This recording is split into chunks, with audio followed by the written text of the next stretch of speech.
Class fourth. నువ్వు చాలా గొప్పగా అనిపిస్తున్నావు. నా బిడ్డ, నేను భరతమాతను. నా పిల్లలందరూ సుఖంగా ఉండాలని కోరుకుంటున్నాను. అమ్మ, ఈరోజు ఎందుకు మన స్కూల్లో జెండా ఎగరవేస్తున్నారు?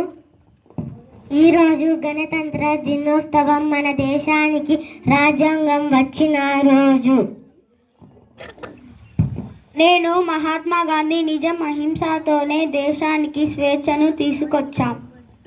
అంటే కొట్టుకోకుండా పోరాడారా సార్? అవును బిడ్డ, ప్రేమతో ఓర్పుతో పోరాడాం.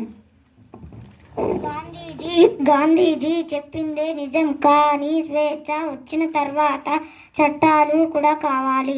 సార్, మీరు ఎవరు? నేను డాక్టర్ బిఆర్ అంబేద్కర్. మన దేశ రాజ్యాంగాన్ని రాశాను. రాజ్యాంగం అంటే ఏమిటి సార్? దేశంలో అందరూ సమానమే అని చెప్పే పుస్తకం. నా పిల్లలారా, స్వేచ్ఛ గాంధీజీ వల్ల వచ్చింది, సమానత్వం అంబేద్కర్ వల్ల వచ్చింది. అమ్మ, నేను నా దేశానికి ఏమి చేయాలి? దేశాన్ని ప్రేమించాలి, నిజాయితీగా ఉండాలి, చదువుకొని మంచి పౌరురాలిగా మారాలి.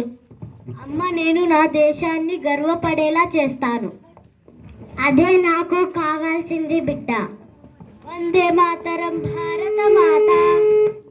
నీ ప్రేమే నాకు నిజమైన బలం. సత్యం అహింసే దేశానికి మార్గం. సమానత్వం న్యాయమే భారత ధర్మం. చదువుతో ముందుకు సాగుదామందరం.